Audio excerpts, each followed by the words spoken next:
네, 긴급진단 시작하겠습니다. 국내 증시 어제 연중 최고치를 찍고 나서 오늘은 또 다시 보합권에서 숨고르기 장세가 나타나고 있습니다. 어제 전약 후 강의 장세였죠. 오늘 장은 또 어떤 장세가 연출이 될지 계속해서 지켜봐야겠는데요. 자, 일단 실적 시즌에서 정점에 달한 지금 이 실적에 웃고 우는 종목들부터 중심으로 긴급진단 살펴보도록 하겠습니다. JJLS 이정민 대표, 유한타증권 박우신 PB 두 분 함께합니다. 안녕하십니까? 네, 안녕하세요. 네, 먼저 전반적으로 증시 상황 짚어볼게요. 연중 최고치를 경신했는데 오늘도 일단은 빨간불을 켜면서 흐름은 이어가고 있습니다. 어떻게 보시나요? 네, 우리 증시의 상승은 대형주의 실적 호조와 외국인 투자자의 매수세가 주요했다고 보여집니다. 특히 매도로 외국인의 매수세에 대응을 하던 기관이 있는데요. 이런 기관까지 매수세에 약하지만 매수세에 동참을 하면서 연중 최고치를 어저께 기록을 했었죠. 하지만 이러한 상승은 매우 한정적이라고 생각이 되고요. 현재 코스피 200 선물의 누적 포지션을 살펴보면 개인 투자자들의 콜옵션 매수가 두드러지고 있습니다. 꾸준하게 유지되고 있는데요. 언제나 그랬듯이 개인 투자자들의 콜옵션 매수가 강하면 하락에 대한 대비를 좀 하셔야 된다고 말씀을 드리고 싶고요. 외국인과 기관의 누적 매수는 언제든지 순식간에 정리가 가능한 부분이니까 지수가 이렇게 적지 않은 양 상승을 하는 이런 시기에는 세력의 매수 포지션을 따라가면 좀 위험하다라고 말씀을 드리고 싶고요. 오늘은 하나 말씀을 드리자면 오늘은 코스피 지수가 일본 기준으로 음봉으로 마감을 할 것으로 보여집니다. 네, 현재도 약보합권으로 내려앉은 모습인데요. 일단 장 마감이 또 하락세로 전환이 될 것이다 이렇게 진단을 해주셨습니다.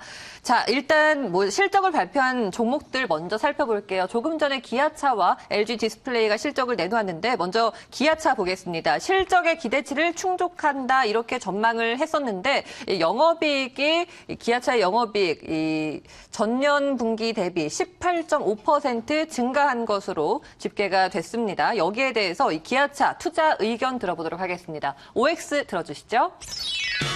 네, 의견이 갈렸습니다. 박우신 PB X를 들어주셨네요. 예, 일단 가격적인 메리트는 느낄 수가 있죠. 물론 그동안 지속적으로 하락을 보였기 때문에 그러한 부분들이 있을 수가 있겠고 일단 방금 이제 실적 발표한 부분이 영업이익이 7,700억을 상회를 했습니다. 그래서 기존의 시장의 기대치였던 7,307억을 초과하는 한 400억 정도 초과하는 그런 호실적을 발표를 했는데요.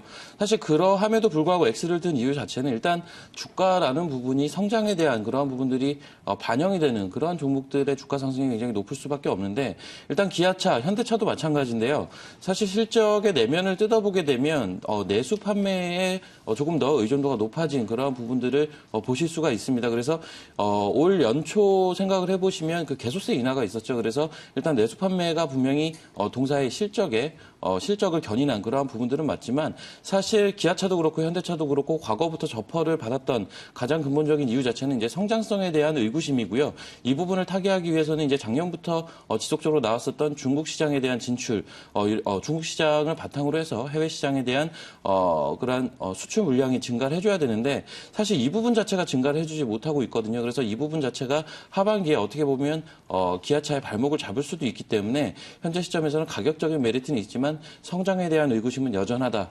역시나 이제 수출 물량에 대한 부분들을 확인할 필요가 있다라는 측면으로 일단 X로 좀 말씀을 드리겠습니다. 네, 현대차, 기아차 비슷한 것 같습니다. 일단 실적이 나왔는데 하반기에 실적 우려감은 여전히 존재하고 있습니다. 여기에 대해서 주가 조금 더 신중한 접근이 필요할 것 같습니다. 자, 다음 LG 디스플레이 살펴보도록 하겠습니다. 최근에 주가 흐름은 좋습니다. 2분기 실적도 일단은 기대를 해봤었는데요. 그런데 영업이익이 전년 대비 90% 급감했습니다. 하지만 17분기 연속해서 흑자 행진은 이어가는 모습 보여줬습니다. LG 디스플레이에 대한 투자 의견 들어보겠습니다. OX 들어주시죠. 네, 긍정적인 답변 나왔습니다. 오늘 또 OLED 투자 소식이 있었기 때문일까요? 네, LG 디스플레이어가 2분기 매출액이 5조 8,551억 원이라고 공시를 했죠. 전년 대비 12.7% 감소한 수치입니다. 또한 말씀하신 대로 약 2조 원을 OLED 생산 시설에 투자를 하기로 했습니다. 대형 투자라고 보여지는데요. 중소형 OLED는 스마트폰과 같은 소형 스마트 기기에 쓰이는 디스플레이 패널을 말하는 건데요.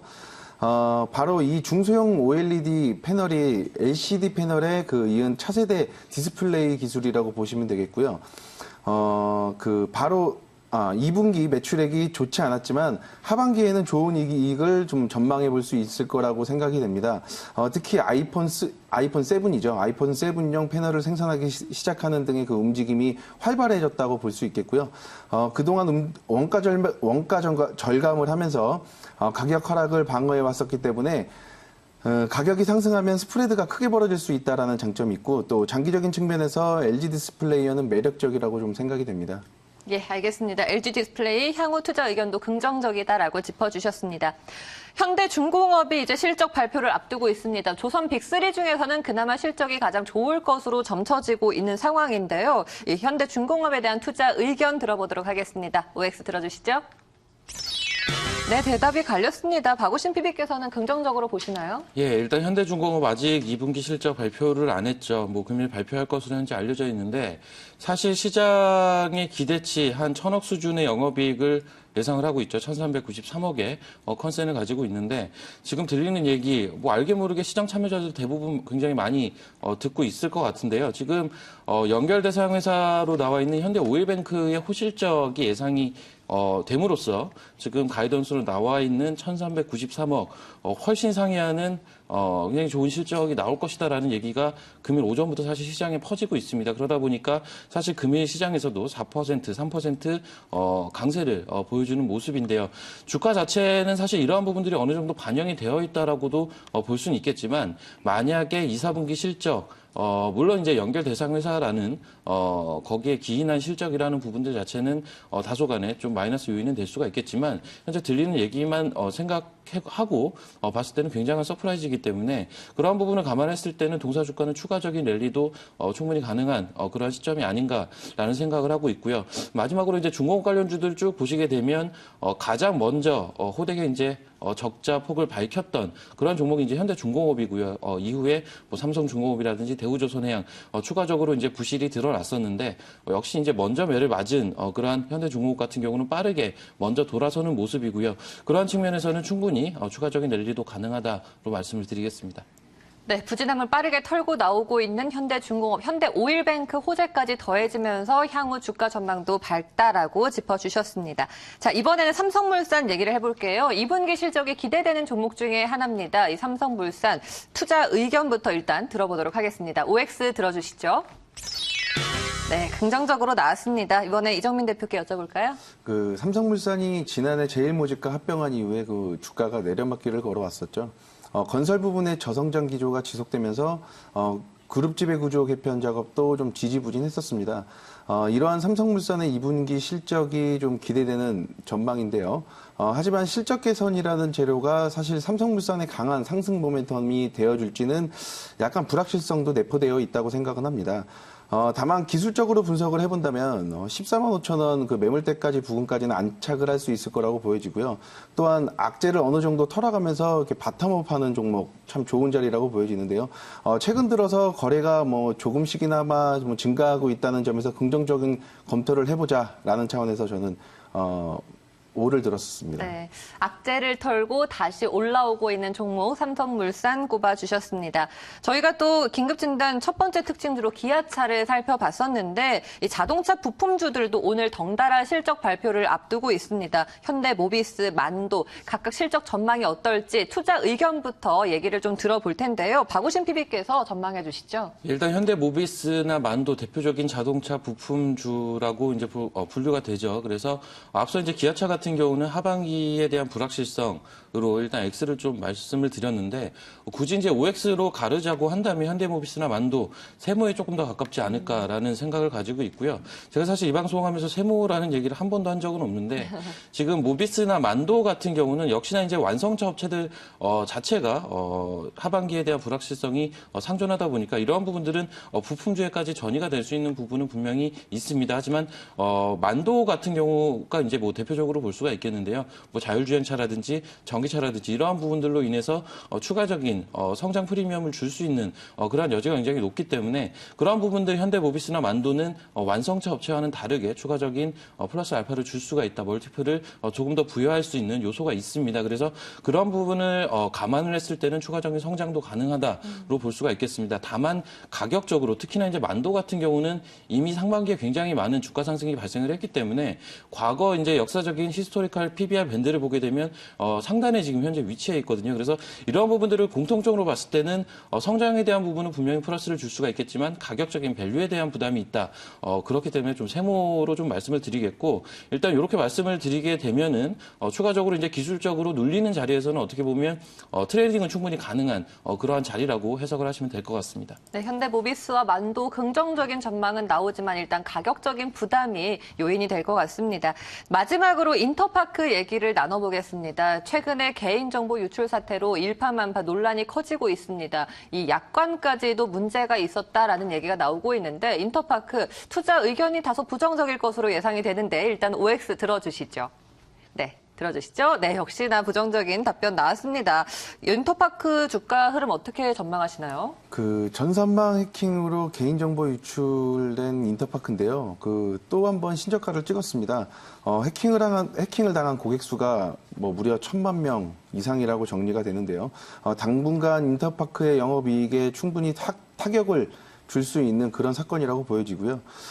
또한 경찰 조사 그리고 뭐 피해 규모 확대가 되지 않게끔 뭐 여러 가지 조사 측면에서 뭐 서비스 정상화까지 되는 데에는 적지 않은 시간이 걸릴 것이라고 보여지면서 당분간 인터파크는 관망세로 대응을 하는 게 맞지 않나라는 생각을 하고 있습니다.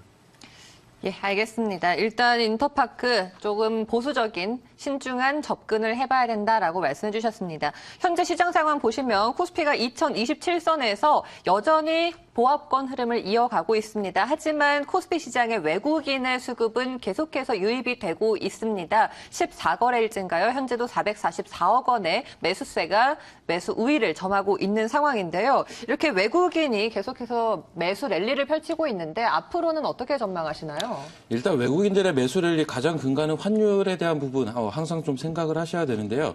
최근 사실 달러 인덱스 지속적으로 상승을 해주는 모습을 보여줬음에도 불구하고 원달러 환율 같은 경우는 굉장히 양호한 워낙 강세의 모습을 보여주고 있거든요. 그래서 달러가 강세를 보이는 그러한 기조보다는 원화의 강세 기조가 조금 더 강하다라는 측면으로 보신다면 현재 외국인의 순매수 기조를 좀 이해를 해보실 수 있을 것 같습니다.